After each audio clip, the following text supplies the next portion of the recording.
Charli XCX, who dropped Crash, her fifth album, the Yeah. last one on her Atlantic Yes. record deal, which is interesting to see where she'll go next with this. But A deal she signed when she was 16, a long time ago. She's yeah, finally that's free. how old is she now? Like mid About 20s? 30, I think. Yeah. Okay.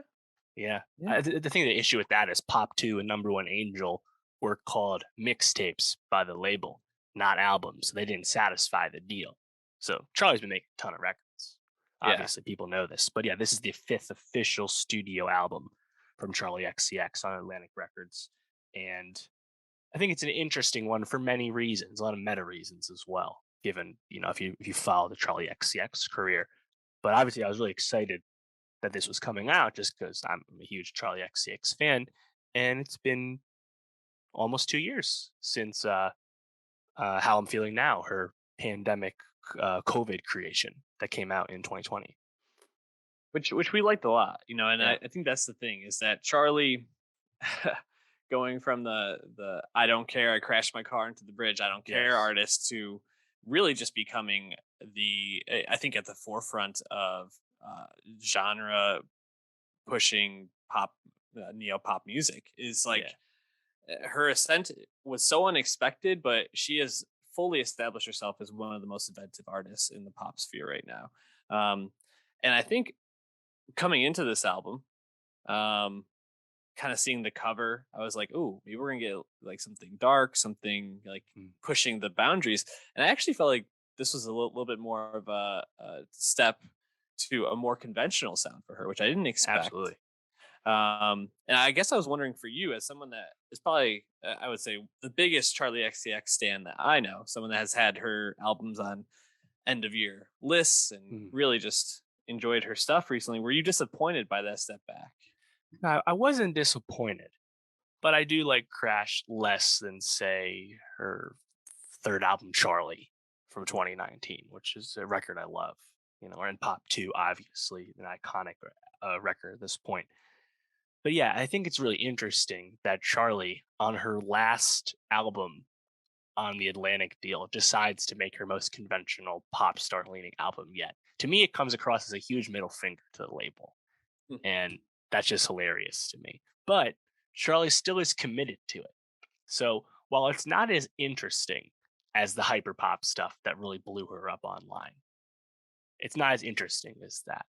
I still think it's really well done, and I think it really depends on your expectations for Charlie XCX albums and songs. Because when I hear track two, New Shapes, one of the singles featuring Christine the Queens and Karen Polachek, Charlie's last song with Christine the Queen's Gone was my number one song of 2019 off the Charlie album.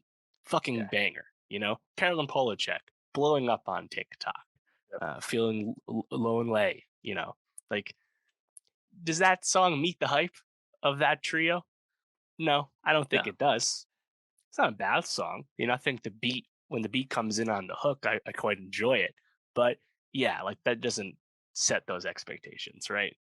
Beg for Yeah. You, another single with Rina Sawayama. Kind of the same thing. That's kind of a soft, a safe track. And we've never called Charlie XCX or Rina safe before. So it's a lot of like meta thoughts I have about a lot of this. Yeah. Well, it's interesting that you kind of point out not only this feels like a middle finger to the record label, but also just like the imagery of Crash.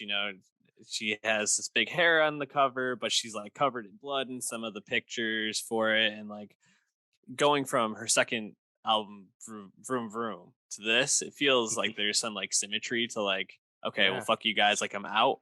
And I think also I don't think she wants to like give her best stuff on this, which is like fine because what you Yeah. still get is really good. But like when you're right, when you get Christine and the Queens, Charlie and Caroline Polachek together, you're gonna get something a little more exciting than this. It's a pretty basic track, very basic beat and delivery from all of them.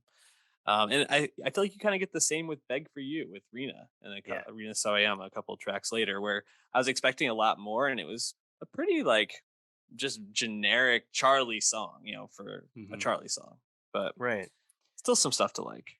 Yeah, honestly, that'd be an amazing conspiracy if this is like a Frank Ocean blonde endless situation where Frank infamously drops endless to get out of his Apple like distro deal, and then he releases the real record blonde and blows people out of the water. If Charlie like dropped another record soon, I would that would blow my mind. I don't know if she's going to do that. She's going on tour, but yeah, I think that's a good thought that Charlie maybe is saving some of her best stuff for when she's either re-upped with a better deal for her or has gone independent. The I hope she TBD goes there. independent. Just like go weird. Like She's got the make what you fan base, right? Like and yeah. that's the thing. It's not like she didn't become Dua Lipa on Atlantic Records. So like what's a Mhm. label really gonna do for her? She's probably not gonna ever make the songs that you need to be number one on No, Billboard, right? So not therefore, that do type you of really what artist. did the label really do for you at this point? And I'm sure Yeah. she's thought about this for a long time. Also, just want to note that this was dedicated to Sophie, who we've Of talked course. about her tragic passing, a longtime collaborator with Charlie throughout her career. So Hmm. thought that was nice. Why don't we talk about what we did like on this though? I think there was Yeah. one or two clear standouts for me. I'm wondering if you felt the same. Right. Used to know me, Great. obviously using the sample from Robin on that Mm. Robin's what song was that? It was "Show Me Love." Sorry, but just that doom doo doo doom doom. I mean, anytime you hear that, the song is always going to be a banger. But I thought Charlie just rides the song really well. Yep, that's a great one. Honestly, I really like the back half a lot. I thought Mhm. "Baby" was great, super sticky. That might be my favorite track. I Yeah, enjoyed "Lightning." "Yuck" I thought was really good. "Used to Know Me" twice. I think it ends really strong. Um, yeah, that's I think where I was most interested because "Baby" kind of reminds me of like older Charlie, but still kind of fits in this like more poppy mold that she's going for on Crash. Uh, Conversely, though, track one, title track "Crash," that steeped in auto tune, with this like kind of like repetitive like motif going on. It's like that also feels a little different from some of the other stuff. It's kind of funny that like all those big features are just these kind of simpler tracks. This is not what you'd expect. But I think a lot of the solo joints towards the end is where she's at her best. yeah, I agree. I think the back half's definitely more interesting, which is like we said, crazy to say given that her the only collaborators on her in the first half. But yeah, I think we're gonna get better stuff from Charlie in the future. We've obviously gotten better in the past, but even bad Charlie is still like really listenable and fun. Well, and that's the thing too. It's like, if Charlie doesn't need to be reinventing the pop wheel every single time she makes albums either. No. That's a high bar to continue to reach, right? So Yeah. I really don't hold any ill will for going in this direction.